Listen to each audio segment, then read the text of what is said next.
And there we go. Hopefully, yes. Oh, everything works first time. Yeah. Hello, everyone. Hello. My name is Fiona. I use she, her pronouns. I am a white woman wearing well, you can't see it. It's a black top, but it has Pokemon on it, which is great. And this is Too Long Didn't Read TTRPGs. It's an accountability read-along stream in which I, Fiona, will read from the bookshelf of doom. Oh, sorry, not read from the bookshelf of doom. Pick an RPG that's piqued my interest either from the bookshelf of doom or the Google Drive of mystery. There you go.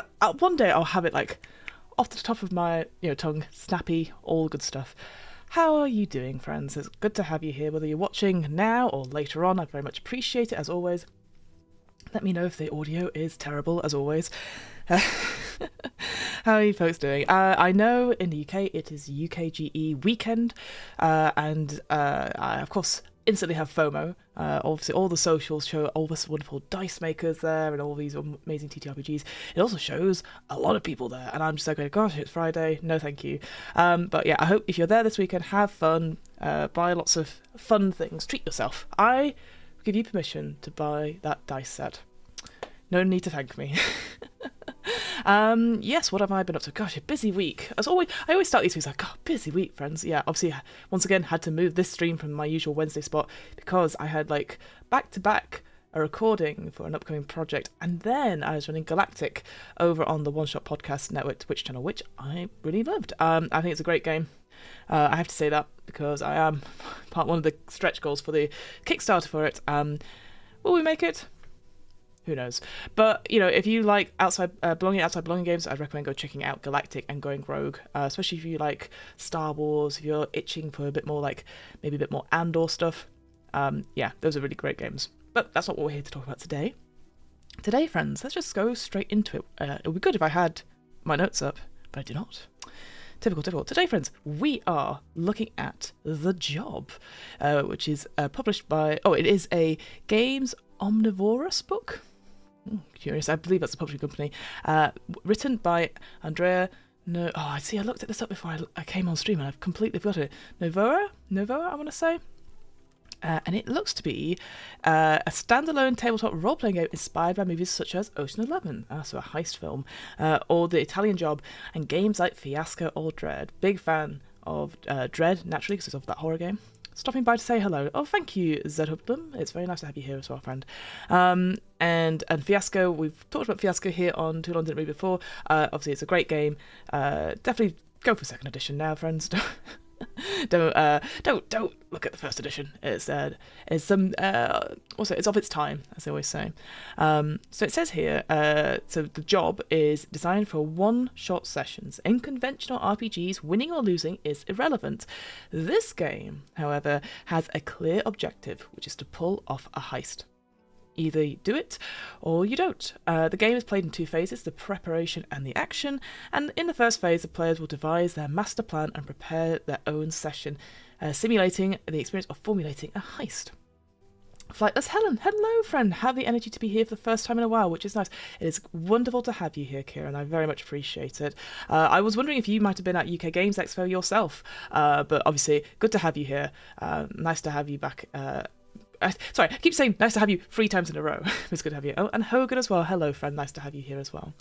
So this is what we're looking at today. So what did I say? And in the second phase, they're going to put their plan into action and discover how, and then in brackets it says, ill-prepared they were. This phase is played out with a wobbly dice stack that may fall at any failed action, potentially compromising the entire heist. So that's just literally the marketing copy that I'm reading off Drive Through RPG just now. Fiona! Hi Hogan. Let me put it in the chat again. So, this is Drive Through RPG. So I've just read off the marketing copy there. It just tells you what it is, really. Heist games in general. So it's interesting. I've recently run, as people know, Blades in the Dark, which is a heist-themed RPG. And I'm going to say this. I don't like heist movies. Ocean's 11, it's very good. Lots of guys in it. Like the story elements. I really liked Ocean's 8. I thought it was different and fun. Not everyone did. But it's like the new ones. Now You See Me, I think it's called, with magicians. That sounds fun to me. But often heist films for me end up being in that sort of genre of like it's big action things, then it goes into like Mission Impossible, which I'm not a big fan of, and it's all that sort of thing. It feels very much bravado, and it's always like that reveal that you go and it kind of just makes no sense. And as I said, usually the female like sort of counterparts or co-stars, they tend not to take a shining role unless they're the villain, or they are the sexy lampshade in this. Like they're just there for you. I remember, is it Layer Cake, which has a Daniel Craig film, isn't it? It's that sort of what's he called? He's the director that did. Was he married? He wasn't married to Madonna. I can't remember. It's the guy who did Sherlock Holmes as well. And he did Layer Cake, and I watched Layer Cake, and Sienna Miller, who's in it, she's in the trailer. She looks very amazing and sexy, and then has like 2 lines in the film. It was ridiculous. I love heist. Hello, Naomi. Hello, friend. I'm glad you're here. Are you not at UK Games Expo? Everyone else seems to be, but glad to have you here, friend. So yeah, we're going to look it up. And the reason I've picked this one today is that it recently had a backer kit for the box set edition. So that's what it sort of came up on my radar, and it turned out I actually already had this game from a previous thing, so I thought we'd look at it today. Let's start with the usual sort of disclaimers. So, number 1, I am not a game designer. I read a lot of RPGs, I run a lot of RPGs. No, I am not. I'm saving my vibes for Dragon Meat. Much better vibes, I agree. I read a lot of games, I run a lot of games. I mostly have a look, and I'm very proud of the fact that I read as much as I want to of a game and then stop. I don't feel like the need to play it if I don't like it. If I want to play it, I want to do something with it, then that will take the move for it. But as a result, any critique that I have of the game is just purely that. It's nothing, obviously it's not a fully formed view. It's definitely sort of first impressions and all that sort of thing. Number 2, I have not been sponsored by Game Omnivorous. Games Omnivorous, as the name of the publishing company, or Andrea, or any of the folks in with the backer kit or anything like that to do this. I just was like, this seems like a cool game, I'm gonna look at it. So yeah, no favoritism here, no bias necessarily. Like I said, the only thing is that I'm looking at it for the first time in its entirety. And then finally, content warnings, heists, man, sudden twists, reveals, usually betrayal. Usually some underhanded corruption somewhere, but ultimately, Gex Troll Omnivorous, yes, very much. So yeah, all these things are. I've lost my train of thought there. All these things, could come up, and if that's not for you, okay, no problem there. But equally, if something else comes up during the game, I'd be like, I'll try and mention it as we go through. But equally, if at any point you're like, this game's not for me, totally okay to step back from the stream. You do not have to. I give you permission not to listen to me waffle on about an RPG. All right, friends. My bad. No, not at all. It was my own fault because my brain was like, what an interesting thing, Gex Troll. But thank you for being here. All right, let's get away from big Fiona face and into. Now this is the thing. Did I actually remember to set up? No, I did not remember to set it up. Give me 1 second. It's all going so well, and then until it didn't. There we go. I've got it in hand. Sorry, you probably can't see this because I've got it on studio mode, but there we go. All right, let's try that. There we go. So this is as I said, this is where you can get it on Drive for RPG, but I was going to look at the box set edition. So this funded fairly recently, a couple of days ago did it finish funding, and it got nearly over. Well, it funded fully. Sorry, that's why my maths is not going to work out. I can't. No, that's not 200%. Less than 200%. It got an extra 27,000 over its start, which is nice. And yeah, you can see here. Maybe I can zoom in a little bit. All the lovely stuff you get with a physical copy. Now, this is the thing. I always think to myself, what is it that a box set edition you would get that you wouldn't get necessarily with the PDF? And like I will say, look at this. I like the sort of animated GIF of like going back and forth with the book. That's quite cool. So you can see a lot of the spread as well. That's quite fun. But they're looking through. I want to see what else you can get. Oh, you even got a video about how to play. Very good. And with the creator as well. Nice. Let's keep looking down. Box set. Here we go. What do we get? So we get the book itself, which I really love, actually. Let me go back to the actual... Look at this cover. Isn't it great? It just feels very iconic of that sort of like those film posters that you used to see of films like, I think like Lady Killers was the one I was thinking of. You get dice, obviously, some character sheets, a dry erase marker for on-the-fly aliases and last-minute panic edits, a briefing notebook, and a reusable plan sheet. So yeah, it also has usually plan sheets, and there's some exclusive stuff, but that seems to be it. Now, I'll be honest, that doesn't seem like much. Again, it's more vibes heavy, this, isn't it? It's like trying to give you stuff. It makes me think of like Honey Heist. Is like Honey Heist is a great one-page one-shot, right? But it's made better when you have hats, right? But like, I wouldn't fund a Kickstarter for a one-page one-shot with hats. Flightless Heron said, I've known for a while I wouldn't be able to attend UK GE safely, which helps avoid the FOMO somewhat, although not entirely. Also, I like the idea of heist films and have loved playing out in practically complex heists in RPGs, but often find the films difficult to enjoy. I can't articulate why neatly. The ones I've seen just don't seem to work for me. It's true, I absolutely would prefer being in a heist like RPG. Like, I prefer doing that than watching and researching them. Like for Blazing in the Dark, I looked up like Peaky Blinders. That was one of the touchstones it had, and I enjoyed that.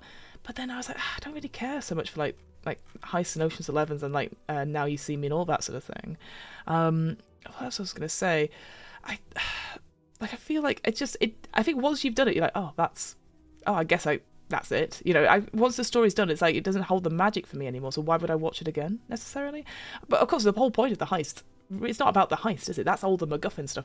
It's about the people involved. It's like the reason a TV show that I really loved, which ages me somewhat now, it was called The Hustle, or Hustle, sorry. And then there was like The Real Hustle on BBC Three. And Hustle was about a group of con artists that were conning rich, corrupt people, and they were going through all the different sort of like sting operations that they would do. And that was fun because you had the fixer, you had the face of the group, all that sort of thing, and you'd had the personal dramas between them all, and then if it would be pulled off or anything like that. But then that was the whole point of the stories. It wasn't so much about the heists themselves, like different mark every single time. But then when you're playing a game, I always feel like, certainly in RPGs, it feels like the heists are the more important thing necessarily. And like, but now there's a big shift in role-playing games where you're trying to do more interpersonal stuff. So I don't know. Hustle first, then Leverage. You see, Naomi thinks it. I've not seen Leverage. Everyone talks about it, and I've not seen it. And I feel like it's one of those things where I might be too late to the party on that one. I don't know. But yeah, I agree. There's something about it. Like if we got onto Netflix or like, what should we watch tonight? Absolutely wouldn't care for any heist film. You'd love it. It's Hustle 2. Oh, if it's Hustle 2, all right, I will make a note of it. I'll see. I mean, it's not like I'm going to a UK Games Expo this weekend, so maybe I'll start watching it then. I appreciate the recommendation. All right. Well, we've kind of looked at the thing. I like the colours that they've got off the box edition set. Box set edition. There we go. And like I said, I really like the vibes and the illustrations of it. But yeah, I don't know what you would get currently. Sorry, my brain's all over the place. So yeah, I'm glad we're checking out the PDF today. And we'll see if it's working. So yeah, if you'd like to, you can obviously pre-order it as well. I'm not sure what the current dates are. Does it say when it's coming out? Drop off shipping fulfillment. Let's go. Does not.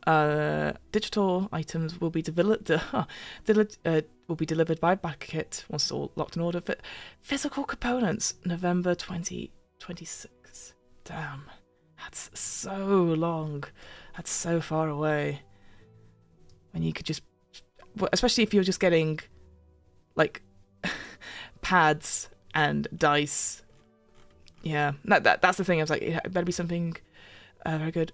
It's very stylized, but probably not for me. Yeah, again, I like the stylized outfit, but this is why we're sort of looking at it today.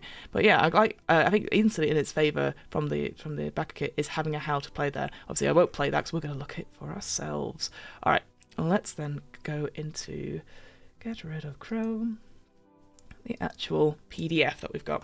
Now, this PDF is 52 pages long, which is, I think, a decent game. Again, we'll find out if there's any scenarios that are built in. Maybe it's just like a load of random tables and whatnot. It looks like Fiasco, to be honest. Yeah, well, that's what it said. One of the inspirations was Fiasco and Dread for this. So yeah, absolutely Fiasco vibes to it in here. Gextroll says, now I remember what the design reminds me of. Evil Genius 2 on the computer. I vaguely remember that. I've seen it on Steam. It comes up every so often. I'll put that on the list of something to check out. Look at that image there. Oh, well, first of all, let me see. Of course, there's no alt text, but it is screen readable, so that's always a good sign.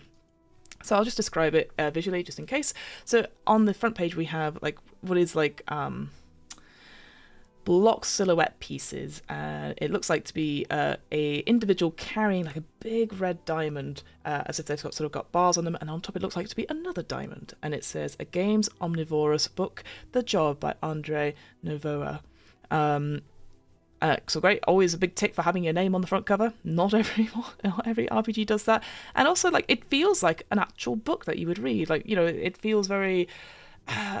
Obviously, my go-to for publishing is always like, oh, it feels like a Penguin book. It's obviously not a Penguin book, but I've seen this sort of style, right? You've seen it, and people would like read it on trains and stuff like that. So it does harken back to sort of a previous era where this sort of like design was sort of there. Not really heist related, but James Bond played the villain kind of strategy game. Yes, I know exactly what you mean with Evil Genius 2 Gextroll. And look at this image here. I really love this. Again, so there's like this sort of insert sort of like full page spread. We've got like an individual that looks like it's going after a diamond on a red background, and then we've got like what I can only describe as silhouettes of hands coming out of boxes going towards them, almost like in a big circle thing. Again, feels very like the start of a James Bond, right? So, you know, has all those montages of things happening. Very cool. And it says, The Job, a game of glorious heists and everything that can go wrong in them. That's a good tagline. I appreciate. I didn't really read out the marketing copy because I'd already sort of spoken about it, but I quite like that as a tagline. Flightless Heron says, I'm uncertain, but I think vintage published paperbacks is that kind of style in their cover for a while. Oh, interesting. Great. And then we have the credits. So interestingly, the first thing that strikes me is that obviously there's going to be maybe a lot of red in this book. So currently it sort of seems to alternate between white and red pages, which is going to be a lot if you're printing this physically on ink. And we have here, we've got most of the text is either white or yellow.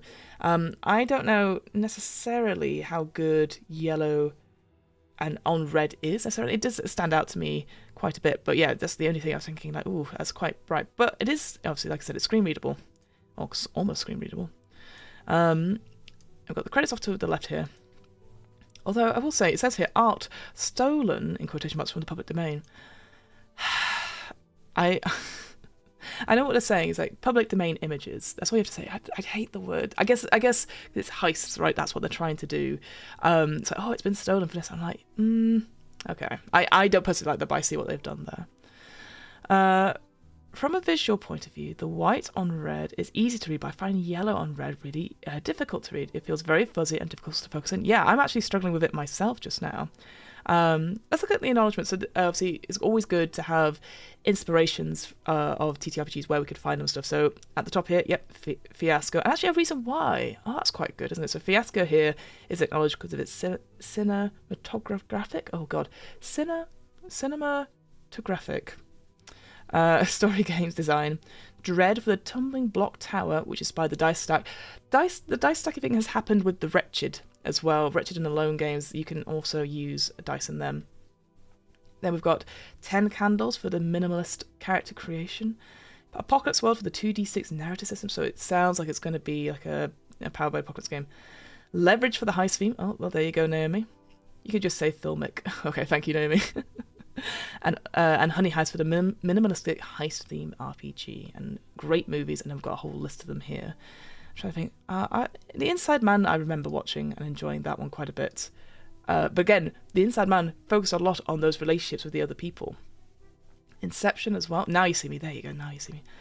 And Logan Lucky. Logan Lucky's an interesting one, I think, as is Baby Driver, because Logan Lucky definitely had those characters of like a point of view that was unusual, and therefore it felt very endearing to watch them succeed or fail at the heist, but also it felt just very refreshing. It wasn't like, super clever criminals who are going to do it. That's what I always think of now. You see me, it's like, oh, look at these very smart magicians doing stuff. Whereas like with Logan Lucky, because it was two folks who were maybe from a working class background, and that was all to do with NASCAR and stuff, it just felt more interesting to watch. Baby Driver, I didn't really get on with at all. And Kaleidoscope, everyone talks about Kaleidoscope, and I still haven't seen it. Kaleidoscope is that TV show on Netflix where it randomly selects an order for you to watch, except I think the last the last episode is always the same one for whoever it is. So yeah, okay. Well, again, I like the fact that it's done that as well. All right, table of contents. It's on one page. It's always good. And then look at this. We've got the players' rules on the left-hand side and the referees' rules on the right. And they're in different colours as well. We've got black for player and red for referee. And it looks like 10 in total chapters. We'll go through as much as we can. We probably won't go into like creating the characters or the crew. We'll have a quick look at it. I can see here we've got the animal handler, the boss, the bruiser, the con artist, so different sort of like archetypes or tropes. The budget, so that must be like, stuff to do with gear, common crap. Preparation, so maybe we'll look at that and when to roll. Those two chapters seem to be the most important, and it looks like they're quite short chapters as well. Like certainly this first bit at the beginning is like 2 pages, and then the full structure of the game looks to be 4 pages, and then another 3 there. And then obviously referees is like how do you run the game itself. Other than that, I see compatibility. I wonder what that is. Does it suggest a different kind of RPG system? Example briefs is there. There you go. So that's going to be about 10 pages worth of plot hooks, probably. Nice. All right. Okay.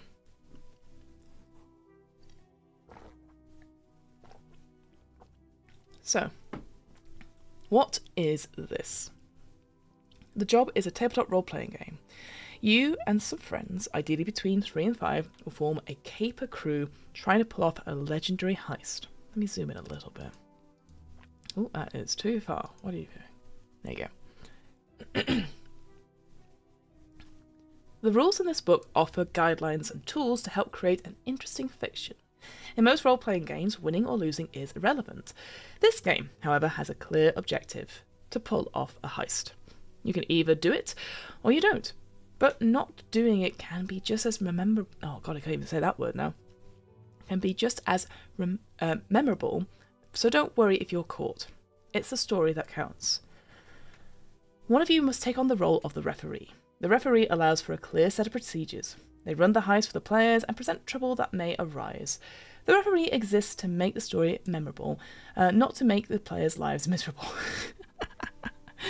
Oh, I like that though. That's great.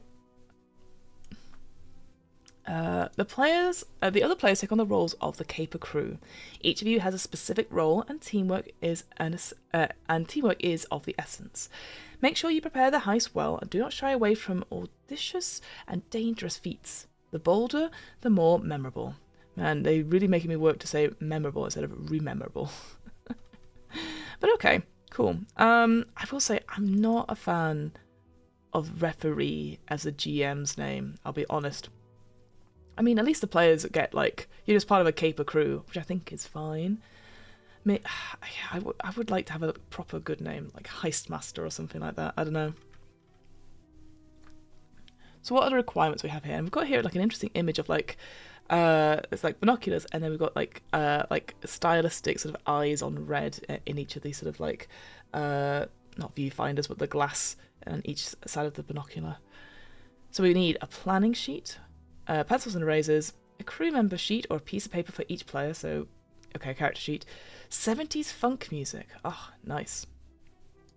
A bunch of D6s, at least 10 of them.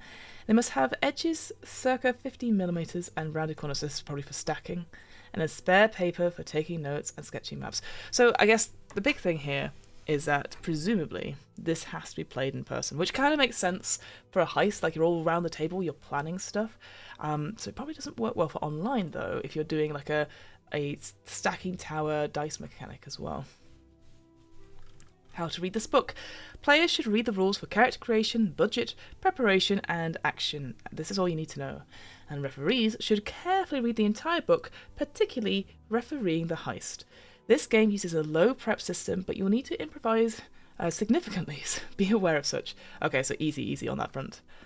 Flightless Heron says, I like the use of the word caper. It feels very rooted in a particular tone of fairly light-hearted adventure and immediately sets the tone for me. That's a good point, Kieran. I quite like that. Because, yeah, that's what I mean, is that I feel like we could have something just as equally fun for the GM. Maybe as, like, the caper master or something like that. I don't know. Because ultimately, this is going to be, it sounds like from that, it's going to be a very different vibe to, say, I know I keep talking about it, but Blades in the Dark, right? Those are the heists which can go really wrong. It's a grim setting. Here it's like, that comedy 60s, 70s heist movie. That's what we're seeing here, right? That's the sort of vibes we're getting. And then the basics, moving on. This game leans into the narrative playstyle. The heist is as much described by the referee as it is by the players, and the game is played through a sequence of scenes where nothing is predetermined, not even the buildings and surroundings where the heist will take place. Everything revolves around emergent fiction where you play to find out. However, unlike most narrative games, the job is not about complex character arcs, interpersonal drama between player characters, or engaging in a complex storytelling endeavour. It's mostly about designing a ridiculously memorable heist and attempting to beat the game by completing it. You can play a heist in a single 3-hour session divided into 2 stages, preparation and action. See, but I like complex character arcs and interpersonal drama between characters and engaging in, I kind of like that, because then it gives you so much to draw off if you're going to do a flashback or something like that.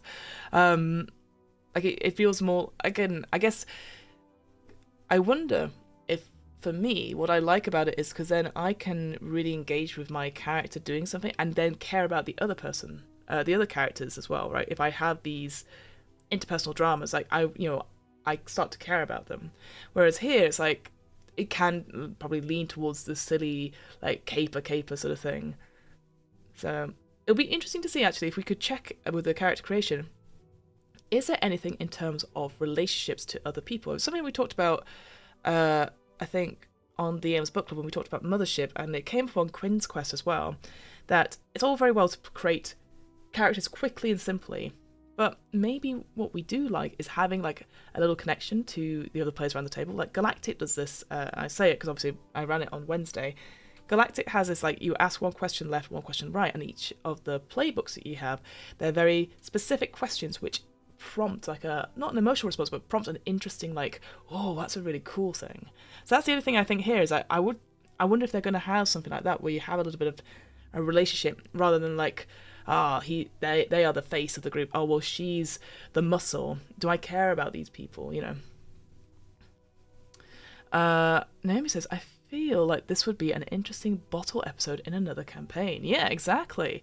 Maybe you play NPCs. It's like, meanwhile, off in the big city, and depending on how many people are at your session, it could be like a one-off. I haven't thought about that. That's quite cool.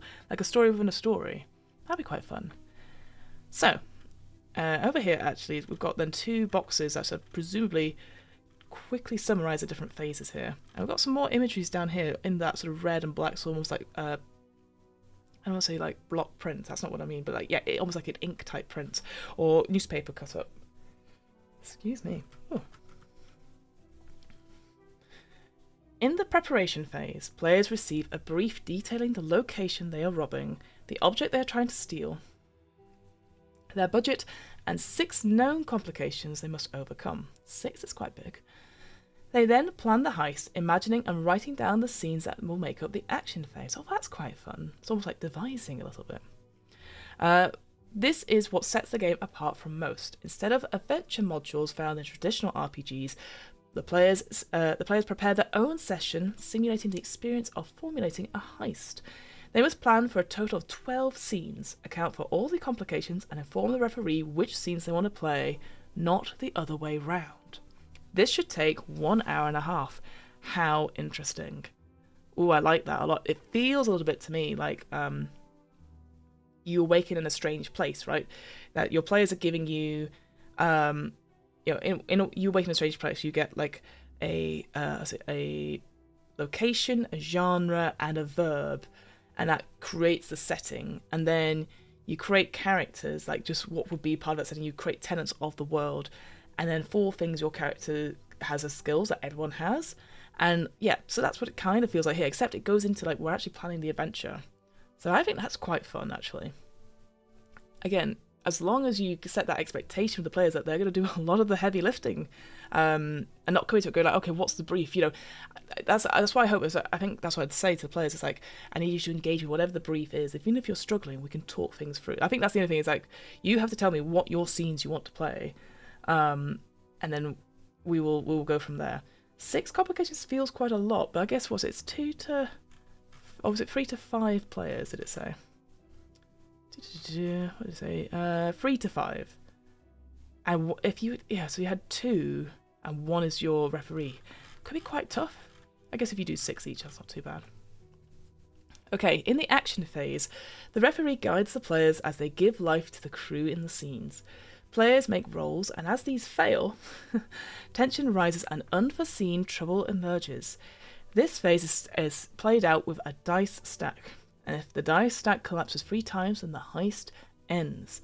Otherwise, the crew may reap the spoils, and this should take another hour and a half. Okay, so roughly 3 hours total for game time, right? Not including a break necessarily.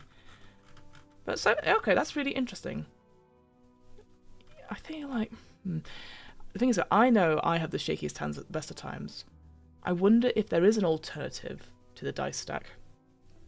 And I say this because, like, don't get me wrong, I like the idea of the dice stack, but even in, like, Wretched Alone and the Dread games, it is an alternative to an alternative, and I wonder if, like, is the point of this game, like, you really do want to win or fail? Or, like, can you play it without that? And it could just be like, we just want to create a cool story where you do succeed or you do fail, rather than like, oh, we'll leave it up to the dice stack to decide. And then it goes into chapter 1, which is the crew as well. And then we've got like let me zoom out a little bit. A very cool sort of almost like 60s sort of style pattern there, with the images of what looks like a femme-pathetic person with headphones on. Let's do a little bit of it again. We won't go into too much detail about character creation, but it'll be interesting to see. So, you're after the good stuff. Gems, diamonds, gold bullion, a Fiasco, a Picasso painting, Fabergé eggs, the Queen's crown. Nothing short will do. You live fast, think fast, and move fast. The one thing that scares you is getting caught. Not because of prison per se, you could pull off an escape anyway, but because of the endless shame. See, that's quite a good intro, I think. So far I've not had a good, like, this is what the job is, and like something I would go, yes, I would say this to the players. I like that though, as a way to get people thinking about their characters. It says creating characters. It says choose one of the 8 available roles, but do not repeat the same role. Print the respective sheet, or don't. It says you don't really need crew member sheets to play this game. Just select your role, write down your stunts, and select your 4 pieces of gear, and that is it. Okay. Choose a name and appearance. Study your role's stunts, and make sure you use them during the heist, and start playing. If it's that simple, that's pretty good. Where are the stats? So characters in the job do not use traditional stats, like wisdom, dexterity, or strength. Instead, each character is simply defined by their inventory and stunts. Read them carefully and put them to good use during the heist. And then it looks like we've got a little designer diary at the bottom there, and it says, this design choice has 2 reasons. Firstly, this game is meant for one-shots, and secondly, a big part of it is the preparation phase, which replaces traditional character creation with planning the heist itself. Having both would slow down the game irreparably. I think that's fair. So we won't go through all 8 roles, but let's look at this one. So the first one in here, it says the Animal Handler. You are the Tiger King, the Dog Whisperer, the ultimate Bear Wrangler. You speak in animal, and you know how to train them for grandiose heights. People see you as an eccentric, but Who isn't, really? I believe in integrity. Dogs habit. So then you have your name, appearance, and then here you have the presumably 4 stunts. And so we have, hey, here, kitty. Advantage in actions that involve dealing with animals, like commanding or enticing them. You could also tame the animal. Pocket animal, you may use 1 inventory slot during the action phase to pull out a small animal of your choice. Describe what you wish it to do. Amazing. Nothing can go wrong. Secure a big animal during the preparation phase. Whatever you can think of, the referee must provide. Tigers, whales, shark, or bears are all game. Oh my word, incredible. And then finally it goes, oh shit. Once during the action phase, if someone is in trouble, you may send an animal to that scene. Describe how you would put the animal there and what you wish it to do. And then we've got the inventory at the bottom, which is just empty, but I guess you'd put stuff in it from the inventory list. Right, this is really interesting. I think it'd be fun to have an animal handler in there. I'm trying to think of any heist films that does stuff to do with animals. All I can think of is like the Hustle one where they do the horse racing, but even then it wasn't like getting animals like to go in and save the day. I think because one of my big lines in games is animals getting hurt on screen and graphically so yeah, when I say line, is like I don't want that part of the story. So I'm always a bit of about like harm to animals, or domesticated or wild, just because I don't want that to, if it's moving on the story, I don't want us to linger on it, and I just don't think that's fair. Naomi says, little monkey filches keys. Perfect. That's a great example of like something like that was quite fun, and also in keeping with that sort of heist sort of thing. So that's what I'm just going like, what would you do with a whale? And then I know the thing is like, what can't you do with a whale? That's quite fun though. The boss. You pull the strings, call the shots. You dress well, talk well, and seduce well. You are the Danny. You're all the Danny Oceans of the world. Scotch on the rocks, an ace up the sleeve. People like you, even if they don't. 13 million, and you drive this piece of shit to pick me up. I'm just gonna read out the things. I think we've got the Bruiser. You're a thug, a hooligan, a mean machine. Working as a bouncer is not exactly your dream job, nor beating punks for the local mafia. So here you are, taking orders, making millions, and crushing bones. Let me stop you right there, literally. Happy birthday, punk. What's this one? Once during the action phase, you may blow on the dice stack. Remove all dice that fall from the dice stack and narrate how you've intervened to de-escalate the situation. Now that's a cool move. I like stunts. I like the idea that you have an ability that physically interacts with what we're doing, and which totally makes sense because obviously it's a dice stack. That's pretty fun. The con artist. So confidence games, schemes, rip-offs, scams and stratagems, fake passports, fake bills and fake IDs, multiple identities, endless connections. This is where you thrive. In these waters, you're the shark. And that's it. Catch Me If You Can. I've seen that film with Leonardo DiCaprio and Tom Hanks. Yes, I remember that now. I would say, like, I feel like the writing there could be better. Because it's just a listicle, isn't it? It's just like confidence, schemes, you're all these things. It's like, I wonder if we can do that one a little bit better, perhaps. Same thing here. You're a thug, hooligan, a mean machine. I don't know. I feel like that could be written better. I don't know.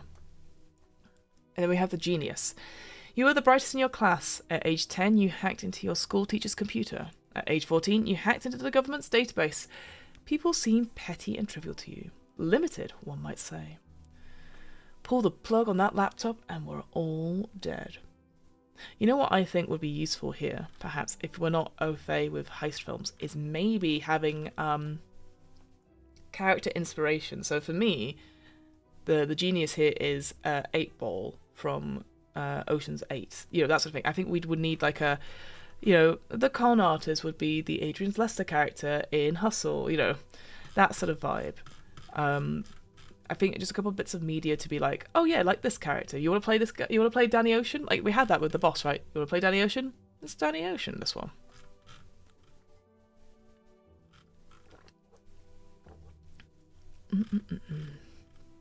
The Greaseman. You were once an Olympic medalist, or a circus acrobat, or a failed stuntman. No one really knows. And to be honest, no one really cares. You can squeeze into the tightest of spaces, and that's what matters. Ah yes, I remember that scene in Ocean's 11. Boneless we have here. Once during the action phase, you may appear in a scene from within a piece of furniture or something similar. The furniture must be appropriate for the room where the scene is occurring and describe how you got there. Amazing. Then we've got Pickpocket. Your grandma once lost you in the mall and you came back with 3 wristwatches. 5 years later, your BFF's mom's diamond necklace vanished. Everyone blamed you. And they were all right. Here you are. Now you see it, now you don't. I think it's interesting because we've got a little bit of a background to these ones as like suggested stuff, and like this is quite a fun one. I think the Pickpocket, but I don't want to be locked to it. I feel like, I don't know, maybe I'm not feeling it as much. Like the Genius one, for example, was like at age 10 you did this, and at age 14 you do this. I feel like maybe something else. I don't know. Don't want to be locked into that narrative necessarily. The Wheelman. You are the king of the road, the traffic light's terror. No red or yellows you see but the greens. Only one thing turns you on, and that's the smell of gasoline. Rumour has it, you pour it in your coffee. Gross. What's it say? Fender Bender here. You may secure any luxury cars during the preparation phase. Whatever you can think of, the referee must provide. Ferraris, Porsches, Lambos, Mini Coopers, you name it. Again, here we've got suggestions of kind of cool cars, right? So there you go. And so those are the 8 things, and that's it in terms of character creation. You just pick one of these, give yourself a name and whatnot, look at the stunts, and then go to the inventory. The budget. So chapter 2. The referee tells you your budget for the heist, and in each heist the value differs depending on the object being stolen and the person hiring the crew. The budget indicates how much you can spend on extravagant gear to get the job done. So here it says, extravagant gear is expensive and hard to find. You can freely choose from the list on the next page until the budget runs out. If you need a thing that's not listed, ask the GM for a price. And then we have common crap. Common, cheap and unremarkable equipment you can always have access to. So backpacks, blunt weapons, bolt cutters, climbing equipment, clothes, disguises, dog whistles, duffel bags, fake uniforms, flashlights, food, locks, maps, mirrors, pens, paper, skis, smartphones, thieves' tools, and then it goes hammer, cutter, drills, blah, blah, blah, blah, blah. Basically, just a whole list of stuff. I don't know if we needed that real long list. I think maybe 5 or 6. No, maybe, yeah, 3 to 5 items could be listed there, but they've got way too many. Vehicles, so common vehicles like cars and motorbikes, etc., are always available at no cost. Extravagant vehicles such as helicopters, jet engine boats, jet planes, submarines, and even military tanks are not available to purchase. The only way to secure one of these is via one of the boss's stunts. I wonder if these example briefs, right, that we might see later on, if it says what the requirement is for, like, oh, we definitely need an animal handler for this job, or we definitely need, you know, a bit like in Yezaba's Bread and Breakfast, it always like chapter 1, and it goes for anyone that is this, but also excuse me, but also these characters as well.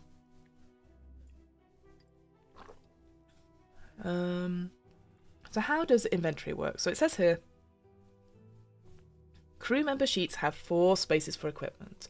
Start the game out with equipment. Do not write, or without equipment. Do not write anything during character creation or preparation phase. Instead, during the heist, whenever you need a piece of gear to perform a desired action, simply fill in one of the inventory slots with said gear. Then deduct its price from the total budget. If you run out of slots or money, you cannot secure the item, and you must think of another way to solve the situation. Ah, well, there's the Blades in the Dark for you kind of game. Excuse me. Oh, because this is what I love about stuff like this where you always have the right tool for the job on you at the right moment. Some people really struggle with that. They're like, well, how did I have the keys to this? How did I do this? And I go, well, you got space for it. It happens. Like, we don't have that necessarily in the film about how they get the outfits, the guards' outfits for when they're going into the casino or anything like that. They just so happen to have it. We don't want to linger too long on those little details, I think. But each to your own, I think, on that one. It's something that I'm like going like, cool, I have this now. I want to move on rather than like, but yeah, I need to justify it. It's not for me. I like this sort of system where you can just go, cool, I'm going to do this. But then the pricing of it, that's really good fun. I like that a lot. So maybe, again, would you pick the gear? Like, if you were like, well, we definitely need a helicopter for this, I think that'd be quite interesting. I don't know. I like how this works. And then it says using gear. So gear allows a crew to perform actions that would otherwise be impossible. So for instance, you can shoot someone only if you have a firearm. You can only see in the dark if you have night vision goggles. You can communicate with each other only if you have in-ear comms. The referee may give you advantage for having the right gear, but may also call for disadvantage if you use it in unorthodox or particularly foolish ways. And then we've got a whole list here of extravagant gear. I will say, it's quite the list. If I zoom out a little bit, it feels very blocky, doesn't it? I wonder if there's a better way to show this table of stuff, because we've got here like, police radio scanner, that the classic thing on the heist, anti-gravity boots. Feels very James Bond, that, doesn't it? Invisibility cloak. That's $10,000. Oh, sorry, $100,000. That's wild. Laser cutter, laser pointer. Ah, interesting. Mind the budget right there at the bottom in text. And then it goes on to chapter 3, the preparation. So this is the first part of the scene. So we've got the referee will slide you the brief and sit back and wait while you prepare the heist. The preparation phase should take about an hour and a half, as it's much as part of the game as the action phase. Please don't rush it. Ooh, I don't know. I guess, yeah, again, it's that idea of just sliding it across. Does it feel like it is very role play? It doesn't feel like it, right? If it doesn't have those dramatic arcs, it just feels like you, the person, are reacting, and you just happen to be the boss. You just happen to be this. So we're not having the setup of like you're in your usual cafe spot around a booth and a lady has come in and she's giving you this brief, and asking questions about it. It's literally you're just handing it over and then you're just sitting there listening, making notes, right? That's what it feels like. Flightless Heron says, I've always liked the explanation of assumed competence with regards to why characters can gain access to things they need. Your characters are good at things you're not good at, so trust them to have the means you don't have. Absolutely, Kieran. I think it's interesting because I think a lot of the times people want to not fail, but they worry that they need a reason to roll dice and succeed. Because it's like so ludicrous, and I think they worry that if they do a big move, like they're going to fail. And I was like, no, the best part of, say, Blades in the Dark, and maybe these kinds of games, like, no, you're going to succeed. It's whether or not you can reduce the consequences of doing such a big move. And I think a lot of times people really, it's that sort of disconnect. We're going like, well, a lot of the times I play characters who are have different intellect levels to myself. But the whole point is that no matter what they are right in what they know, or what they think they know, they never see themselves as the villain. But they will do stuff that I will not be able to predict or be capable of, and that's okay. And so you just got to trust that whatever happens with the dice rolls, and also with the people around the table as well, they'll support you and stuff. So yeah, I'm a big fan of that. I'm just like justifying as we go, but I know some people really worry and stress about it because they're like, well, it doesn't make sense for me. Similarly, I remember when we did Blades in the Dark, we had to have a whole discussion about like the use of flashbacks, because people really couldn't understand understand like and justify why they would use a flashback to have something. And I'm just like going like, just do it. I'm not gonna, I'm never gonna say no. There will be consequences for using flashbacks, but you've got to use it in some way to make things work your way, because you are, as you were saying, you have assumed competence. You are the most smartest person in the room. I think people worry about that. Anyway, so The brief itself is sort of broken down into these things. So we have like the object, what we're after, the place where the object is, the budget, how much you can spend, and complications, 6 obstacles you'll need to overcome. So here's an example here that's written in text. Oh, and that is screen readable, which is nice. So the object is the Mona Lisa. The place is the Louvre, Paris, and the budget we have for this mission is $200,000. Here are our complications that we've got for this particular heist. We've got security cameras are all on floors, overseen by 2 officers in the control room. Oh, God, I must say, I do not like that handwriting font there. Number 2, triple glass ceiling dome in the hall of the Mona Lisa. Then we have 4 pressure alarms in the paintings hall, 4 guards that patrol the museum halls, alarm wire attached to the painting, and reinforced doors protecting the painting's hall. So that's all you'd get, like, screwed across to you, right? I feel like, again, I'm going back to Hustle, where someone is describing what happens. You're like, okay, so this is the plan, and then you're scene, Dutch angle, you know, all that sort of thing.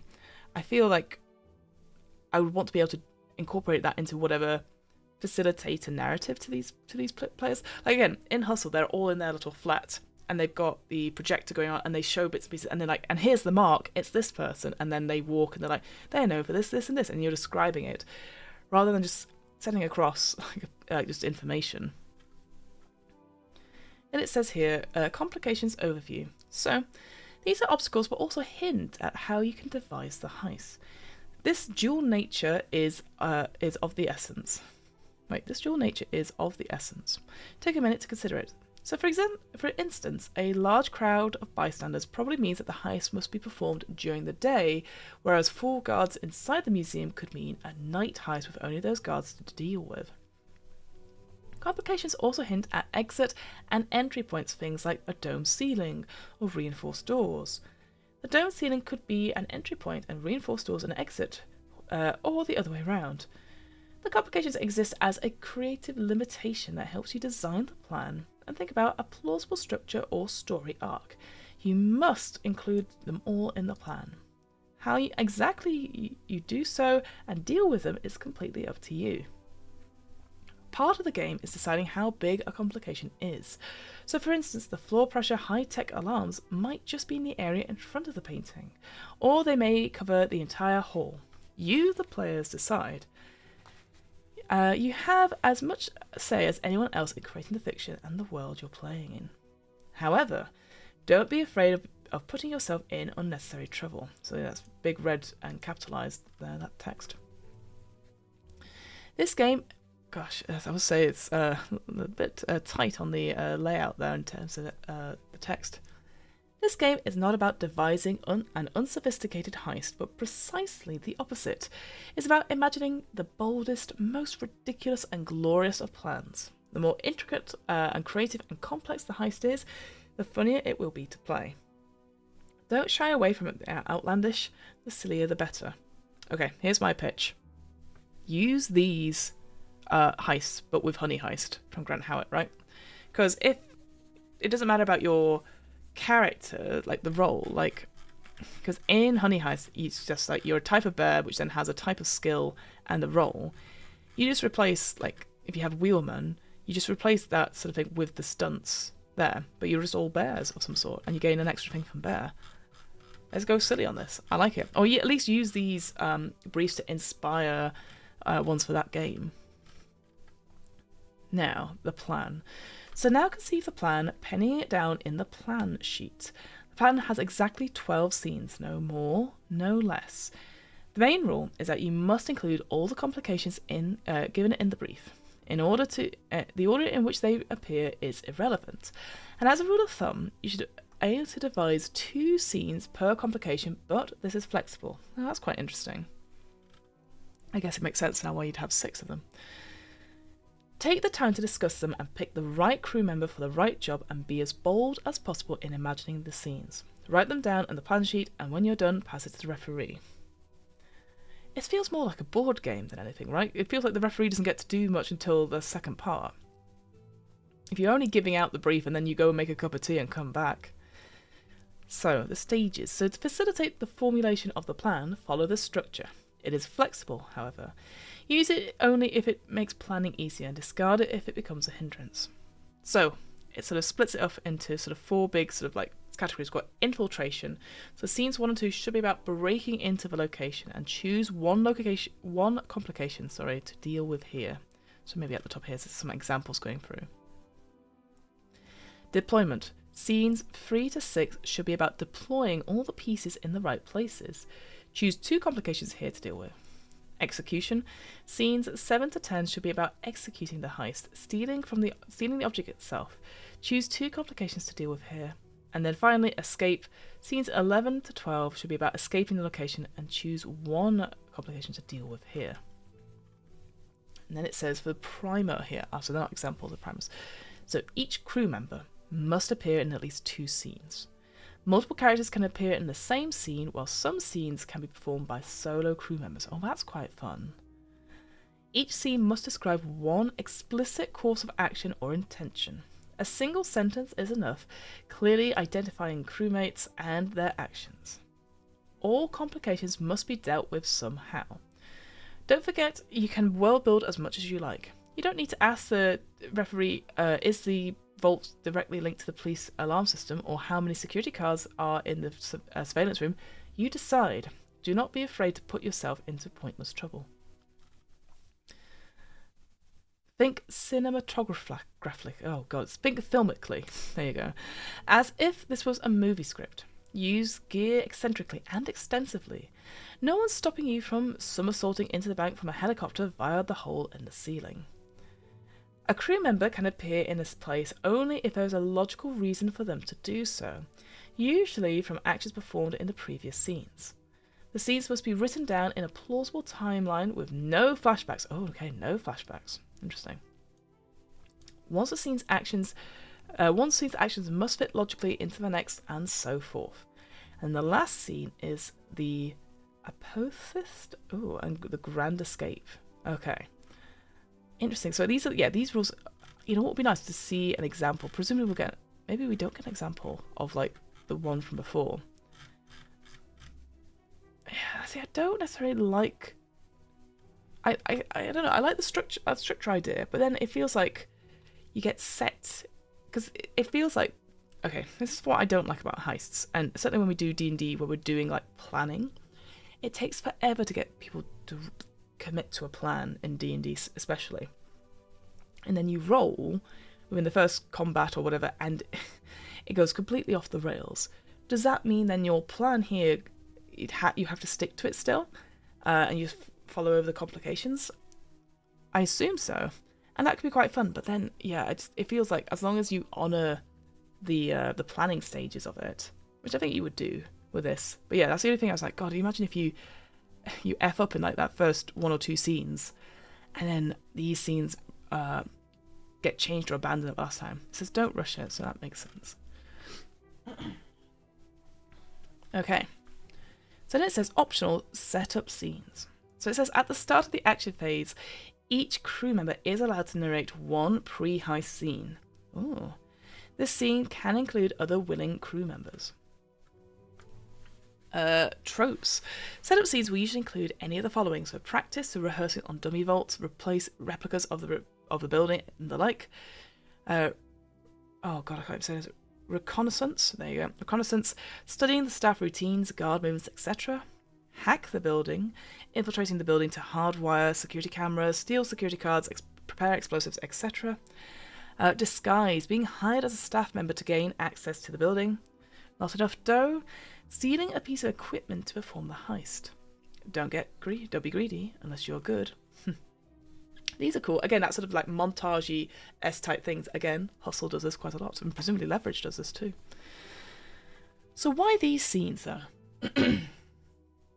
It says the player describes what their crew member is doing, explains what they want to accomplish, and bring the scene to life. The referee is free to portray any neutral player characters or NPCs. Neutral player characters are quite fun actually, rather than non-player character.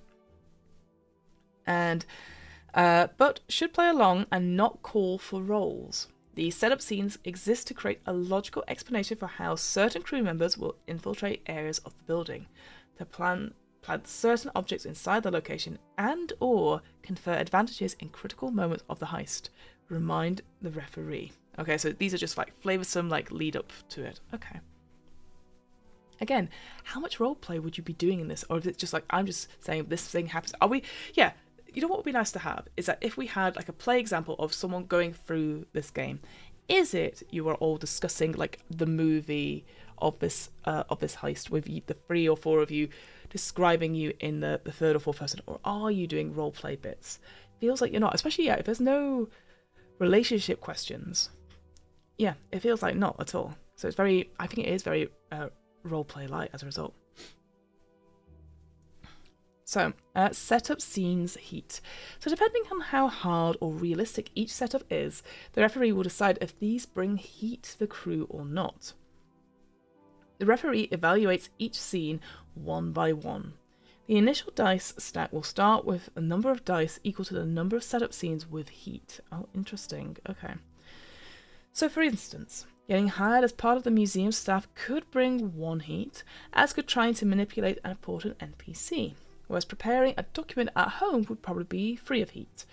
In this case, the dice stack would probably start the play with 2 dice. The referee would judge this and let you know. Okay, fair enough. We've got an example here. Perfect. So here we've got so this is the Mona Lisa thing from before. We have 5 setup scenes from each of the people playing. Then it's got the actual planning thing here of the. Oh, that's quite cool. I don't know if this is going to be on the planning sheet. Actually, I do have the planning sheet. I should probably look at it, shouldn't I?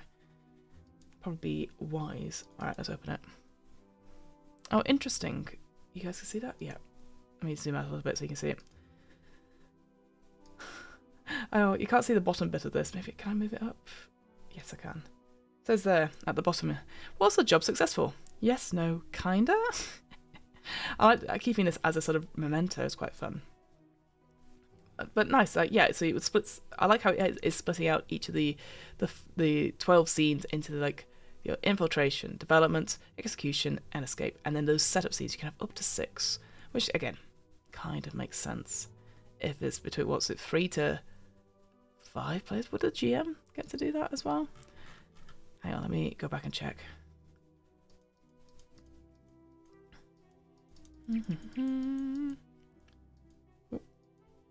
Come on, Fiona. 5. So yeah, got 5 players. We've got 5. So it goes up to 5. But it'll still be 4 players. Okay. Yeah, fair enough. Okay. Then the action itself. So this is the main phase, what we do, and what the main mechanic is. So the referee will pick up the plan and run through the scene one by one. This part should then take an hour and a half, with each scene lasting no more than 5 to 10 minutes of play. Okay, so a little bit of Fiasco in here. A wobbly dice stack instills tension. When the referee tells you when to make a roll. Typically, this should happen when your crew member does something risky, like climbing a smooth surface or fighting someone. Just follow the referee's lead. Actions. So simple actions automatically succeed, and more complicated ones are tested by rolling 2d6 and adding the results. So on a 1 to 6, the action fails, improvises an alternative action, and adds a dice to the stack. See the next page. On a 7 to 9, it succeeds, but you must take a setback. Okay, so it's a mixed success, or add dice to the stack. Your choice, except in an escape stage, you must add dice. Okay, at the end of the scenes. And then on the 10 plus, your action succeeds. You may remove 1 die from the stack. Oh, that's pretty good. That's really good, that. Because, yeah, I was saying, like, I have really shaky hands, so I'll be like, yeah, I need to get rid of 1 dice from that stack. Advantage and disadvantage, it says here. Crew members get advantage by calling a stunt or using an appropriate gear. And the GM will impose disadvantages whenever fitting, and that is simply 3d6, ignore the worst result for advantage, and then 3d6 and ignore the best result for disadvantage. Oh, and here is an example of play, which is incredibly hard to read with the yellow and the red and the black there. does look like you would role play a little bit to it, but yeah, interesting. Oh, carries on onto the next page. All right, the dice stack. Let's have a read of this, shall we?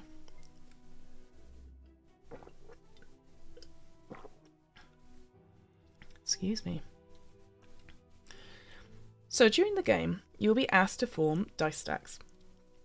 Each dice stack will start with 0 dice. The only exception is the first dice stack of the game, which starts with a total of dice equal to the heat from the other setup scenes. Okay, so we have several dice stacks then. Now the only rule for stacking dice is that you cannot touch any dice that is already stacked. Okay, so you're using Jenga rules. As the heist... Oh, I see. Okay, no, I understand. So that first dice stack will have heat from the scene, but if it falls down, you start with no dice. I understand. As the heist moves forward, the stakes become higher and the stress ramps up. The dice stack represents tension or pressure, the accumulation of errors and anxiety. The first stack starts with a little tension, so whenever you are asked to place a dice on the stack, you'll add only 1 die to it. The second stack, so when the first stack collapses, reset the stack and start a new one with 0 dice. However, from now on, whenever you are asked to place dice in the stack, you must add 2 dice to it. And then the first stack, exactly as before, but you must now add 3 dice to the stack, and if the stack falls, the game ends. The crew is caught, and the referee gets to narrate a suitable ending. And if the first stack does not collapse, the crew is victorious and can enjoy their spoils and some trophies. Hang on. The crew is victorious and enjoy their spoils on some tropical island on the other side of the world with umbrella mojitos and Cuban cigars. Oh, no players beyond this point. Alright, so we've done the player section, as it were. Okay. It seems kind of straightforward. I wonder if you would have like an epilogue end scene, perhaps. Because yeah, it feels very structured. It feels very board game-like. It just feels like not really a chance to role-play stuff necessarily. But the mechanics are simple enough as well. I'm not really grabbed by anything. But maybe what we'll do, we'll look at some example briefs, and maybe that will help us a little bit. We've got a nice, cool, like 2-page spread here, which says no players beyond this point, and then it goes to the referees only, and it looks like you got a bit of dice, you got some red and yellow going for that theme again. And it says here, refereeing the job. Here you'll find some general guidelines to referee the job. Ultimately, use your own judgment and common sense. If you don't like something, change it. Don't let the rules stop anyone from having fun, including yourself. What does it say here at the bottom of this page? Let's see. Oh god, that white on black on yellow is quite hard to read, isn't it? You will need to improvise, make sure you're comfortable with it. Give details about physical space players are in, what they see, what they hear, what they smell, how tall the building is. Ask for roles whenever it feels natural. Make use of setbacks and add interesting complication to the scenes, making them come to life with details that create tension and force players to make tough decisions. Yeah, easy enough. But again, how I like to improvise is by having that roleplay aspect to it, and it feels like you don't really do much until you get their plan. And I feel that kind of sucks, really. Yeah, I guess, like, I wonder if it says, like, to encourage players, like, think of stuff, etc. Because it does feel like a bit of, like, an us versus them mentality, you know, us versus the referee, perhaps.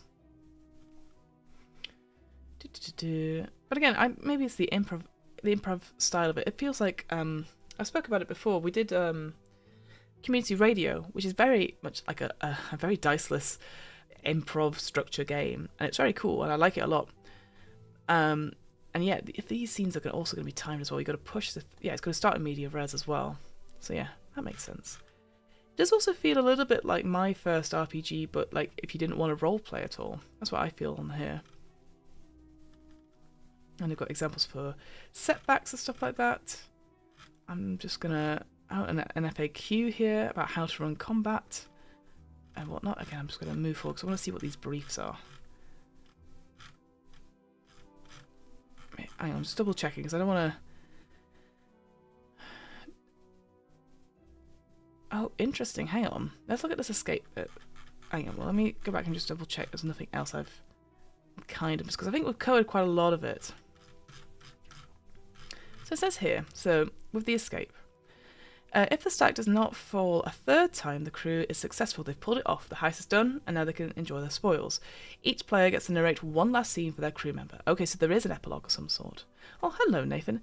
Is it right that there's an hour and a half of just planning scenes before? That does seem like a long time. Yes, you are right. It's split into 3 hours, so that first part is that planning stuff. But I wonder, again, if you've done any planning scenes in D&D, they go on for a very long time.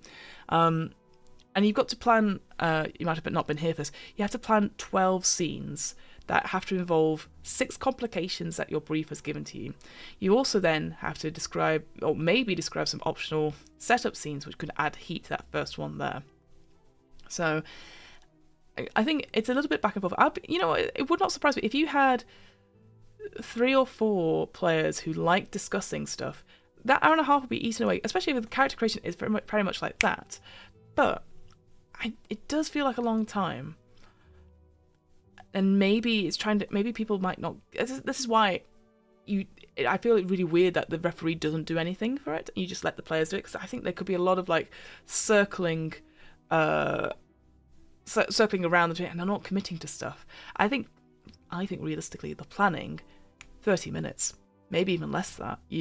Just go for the obvious tropes of stuff. Also, free collapses ends the heist. I can imagine 20 minutes by accident.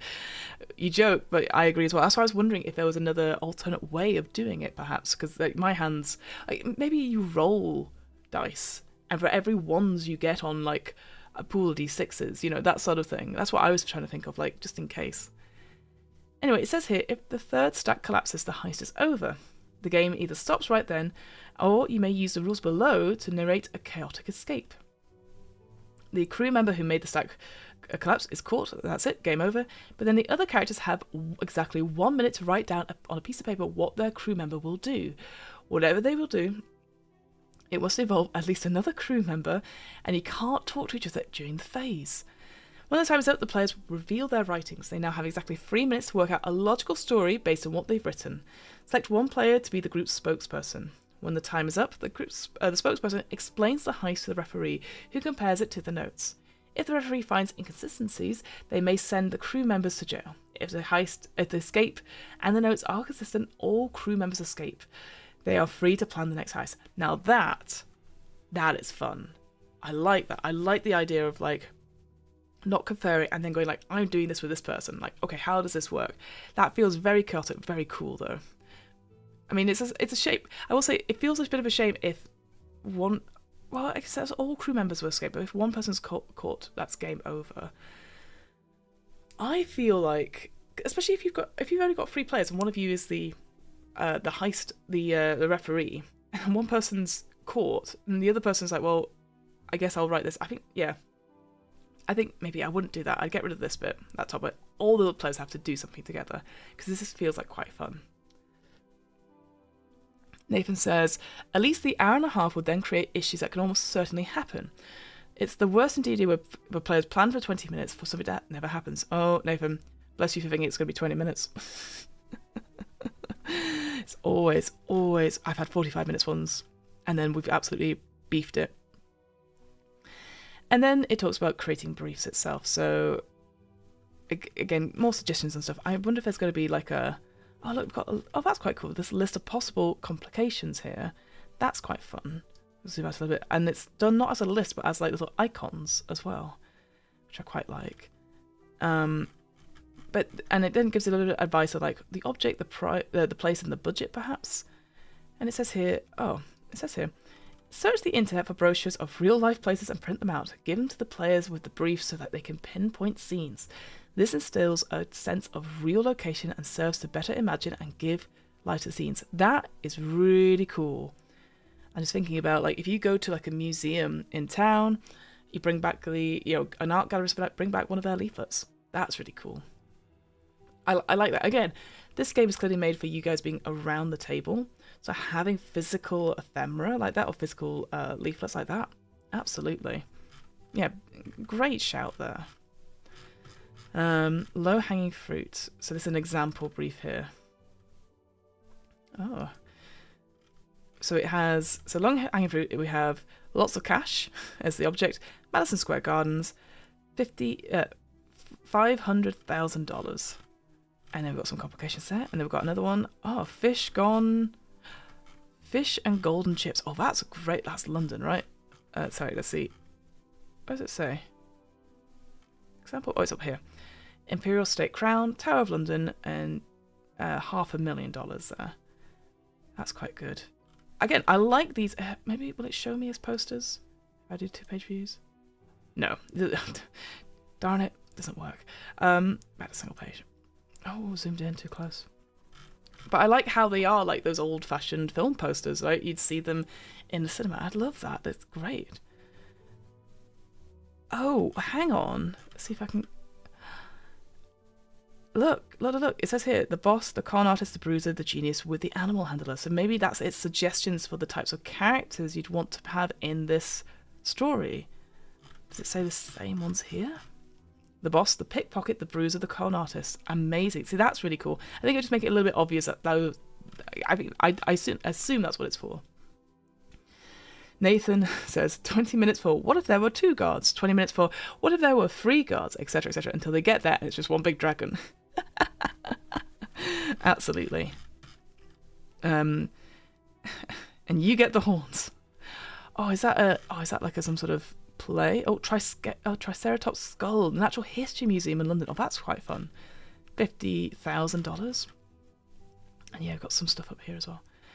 Music by that dope 70 funk playlist. I wonder if there's going to be a suggestion for that playlist somewhere. Maybe they've got a Spotify thing. Marble like flesh. What's that? Hang on. Oh, it's going to be all on this page, I'm guessing. Michelangelo's David. A private castle in the Scottish Highlands. And $200,000. Get back to Alcatraz. It feels very relevant just now. Oh, wait, and that's it? Wait, hang on. I was really enjoying that. Is there only like 1, 2, 3, 4? They've only got 5 sample briefs that take over 2 pages. Oh, that's a shame, isn't it? I think I would like it to have these briefs, like have them as movie posters at the end. Maybe again, if I was good enough at design work or something like that, I would create the movie poster and have all our characters and stuff. That would be quite cool. I like the concept of this, but it's like 2 pages for like what is ultimately like just a few bits and pieces. Like it's random tables might have been better for this. And also the color of them, again, beautiful, but that takes up so much space. I like these sort of like almost like Fiasco like characters here on this particular page. And yes, and I'll say again, they are screen readable, but there's no alt text as well. So I will say, like, it's very art heavy. I love the vibes of it, but it's not helpful for those people who don't have accessibility. If it doesn't have people with low vision or partially sighted. Oh look, you may use the job as a side quest for other games. Imagine you're running a fantasy campaign using a traditional role-playing system. So Naomi was saying this earlier, or an OSR system. And the players decide to pull off a heist to steal an object, play out this rulebook, and use it alone to run that heist, resuming your campaign afterwards. Think of it as a fun minigame to recreate the heist, playable session in 3 hours. Yeah, like a bottle episode, like that's what Naomi was saying. And it says converting characters. One easy way to convert characters is to check traditional stats and classes. For example, a character who has the highest charisma could take on the role of the boss. Whoever has the most strength, probably a fighter, can assume the role of the bruiser. Then put aside all the stats and simply use the role stunts. Optionally, you may also allow certain abilities like magic spells. Let the players choose them over the stunts and make any necessary adjustments. I think that's fine. I'd actually probably say, like, if you want to have it in the same world or same story, like, play different characters. Have different fun. Oh, go away. Bloody hate bots when you do that. And then they've got a thing at the back here in terms of the sheet. Oh, this work is licensed under a Creative Commons 4.0 international license. Can share, copy, redistribute in any medium format, even commercially, and release new briefs for the job even commercially under that you must give attribution as well. Oh look, and it even has, it's got fonts and stuff. Colleges were designed using photography under public domain, generously scanned and freely shared online by museums around the world. Nice. And there you go. That's it. That's it that we got for the job. We've sort of raced through the end there because I didn't really want to read through all the guide stuff. All right. So what do we think? Nathan says, the best advice I saw for a heist for movies is that if the plan goes great, you shouldn't show the plan ahead of time. If the plan is going awry, explain the plan first. That is excellent. I hadn't thought of that. That's so true. Because then it's just boring. It's like in improv scenes where you're sort of like, oh, and then we'll go do the next scene, which is we're just explaining what the next scene is. Super boring. Don't do it. So what do we make of the job? I like the concept of it. Don't get me wrong. I like the idea of the players planning their session for you, and then you running it. But it does feel that as the referee, you don't get much of a say. It feels like, okay, here you guys go for an hour and a half. You talk to yourselves. I'm gonna go do some washing. I'm gonna go make myself some dinner, and then you come back and they present you this sheet of scenes they'd like to do. I feel like for me, and to be fair, I didn't look through the full referees like, oh, what you should do is just, I think I would be there going like, oh, that sounds really fun, because then I'm engaged with it, with what's happening. I think the art style is beautiful. I think it's really good, but I do think it feels a bit style over substance in places. I think we need random tables of stuff. I like the suggestion it's had halfway through of that, like, get out a physical leaflet to give to people. Love that. I think that's really cool because then you can base it on a local museum. That'd be really cool because then people might have gone to it and they might be like, oh god, that's really great. I think the briefs, if I actually, it's not even highlighted as brief. What have we got in terms of briefs? We've got Madison Square Gardens, one American, there's London there, another London one, Scottish Highlands, and what was this one? Alcatraz. Where's the high security prison, a valuable prisoner, so anywhere. And that was it. I'd like random tables, and I'd like other countries. Surely there has to be something in the Swiss Alps somewhere, right? A mountaintop lair. I'm thinking of like Kingsman, all those sort of places, obviously Manor House, probably a ball. I think that's the only thing. I think, a 70s playlist. I'd love a 70s playlist. Do you have one? Are you going to give us one as a suggestion? Because all it has with the media touchstones is films and games, which is great. I will say, like, I'm very appreciative of like acknowledgements here about what you like from the games. Always really good. I feel I really wish there was more to it. I'll be honest.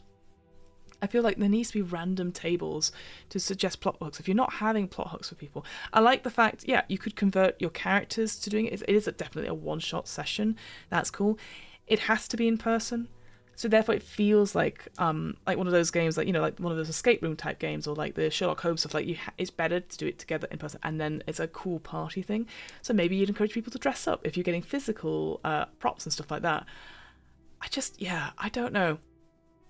I think Nathan was right talking about like an hour and a half of planning. I'd get one of those, if we're doing it in person, get one of those clocks that you see that counts down, put 30 minutes and say go. Because then they're going to have to agree on stuff quickly. I think maybe what it's trying to do is like, oh, well, what's your character going to do in this scene? All that sort of thing. Like, where's the, because you're not making up the what equipment you're having. It's really easy to make up characters. Like look at this example one they've got here. I guess what would you do? Would there be any advice like, okay, think about maybe going from the end, how are you going to fit those in? Like, I've got a bit of advice, but like if you start with the setup scenes, I think you get yourself, I can't imagine people using all 12 scenes. This is the thing, and all 12 scenes have to be used. So I think obviously the more people you have, the more likely you can have stuff in it, but then it's more chance of talking throughout. So I don't know. I mean, the dice mechanic is powered by the apocalypse, 2d6. In terms of complications, though, I mean, I like the idea of like they either take a setback or they add a dice. I like that. Remove one dice from the stack if you're on a full success. Pretty good.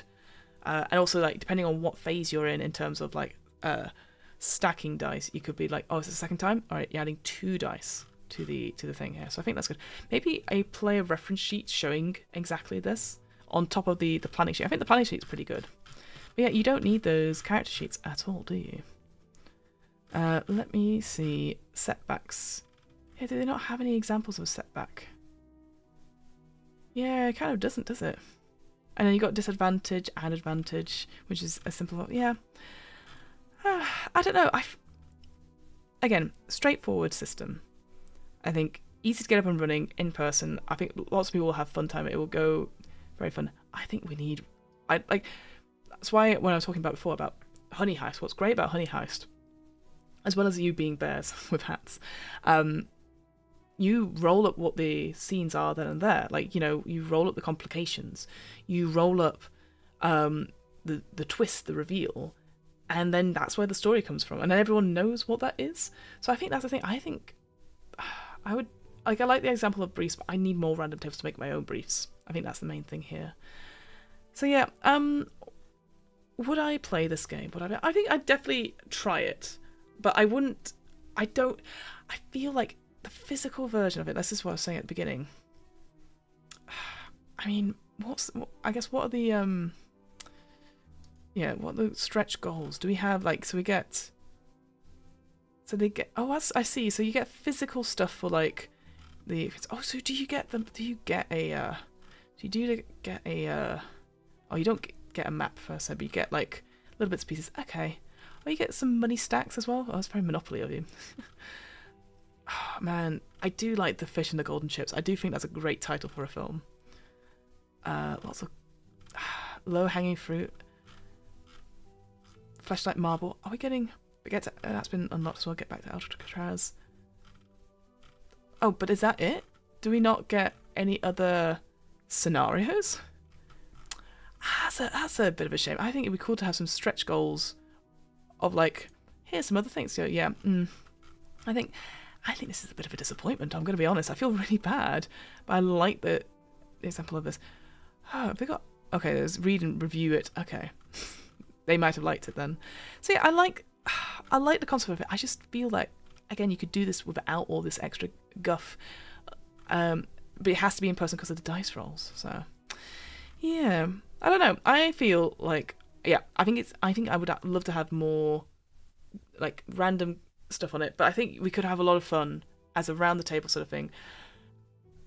Would this be for me in terms of role play? No, I don't think so. I think it would rely on people them just playing themselves. So therefore it feels more board game like to me.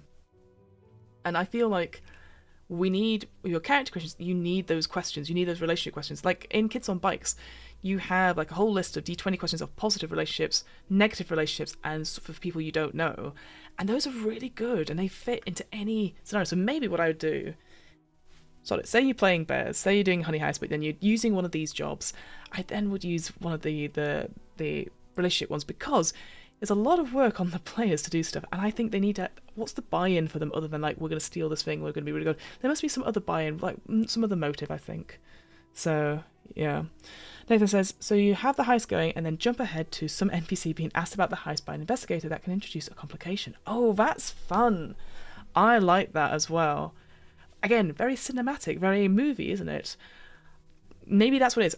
Maybe what would improve this, perhaps, is having like a play sheet of film terminology that you use in heist. He goes, a Dutch angle, and you go, okay, describe the next scene. We cut to all that sort of thing. Again, very improv. There's like the movie format, that sort of thing. And doing sound effects and stuff like that. Maybe that's what I'm missing to make it more like... make it different, because I feel like, yeah, otherwise you're just going to descend into people talking and then not getting on with the heist. But again, if you've got an hour and a half to do the heist, get that clock, get the alarm clock, and then time it down. Why isn't there a physical alarm clock in this? Anyway, so that was the job. I feel like I've been a bit down on it, but I really like the concept of it. I like it feels very different to other RPGs. I just don't think it's the RPG for me. But if you found this interesting, there's a link here to the Drive-Thru RPG. Like I said, it has to be an in-person game, and I wish there was like an alternative to an online thing. I don't know what it would be. Maybe it would be coin flips, perhaps. I don't know, or rolling dice, and like if you get ones on a group of dice, I think because because I can imagine like if you're doing it online, discussion together about like coming up with the heist. Actually, no, it might be really difficult because if you're on Zoom, you often just listen to one person rather than having conversations between yourselves. So I don't know. But yeah, what an interesting RPG. I would not have read it into it otherwise. But there you go. So yeah, if you're interested, that's the PDF version. The box set is available still from the back of it. It's pre-order. Oh, sorry, the pre-order store is coming soon, it says here. But yeah, there we go. So I'm going to move back to Big Fiona Festival. Oh. Thanks, friends, so much. I very much appreciate you staying with me. What, we've done an hour and a half? Oh, good job, me. As always, if you have enjoyed this, check out What Am I Rolling, which is a twice-monthly tabletop RPG one-shot podcast. We've got an interview coming out today. I say twice monthly. We've had stuff going out every other week. I've been very lucky enough to have like interviews with game designers coming up, and of course we've got Kickstarters happening just now. I'm like, well, better get them out now. We'll be ending up our Savage Worlds game next week, but yeah, we're going to be an interview with Arnica Sela, I believe that's how I pronounce her name, who's written the solo game Sin Eater. So that's coming out on Sunday, which I'm really looking forward to putting out into the world. She was an absolute delight, and her love of solo horror games is second to none. So yeah, go check that out.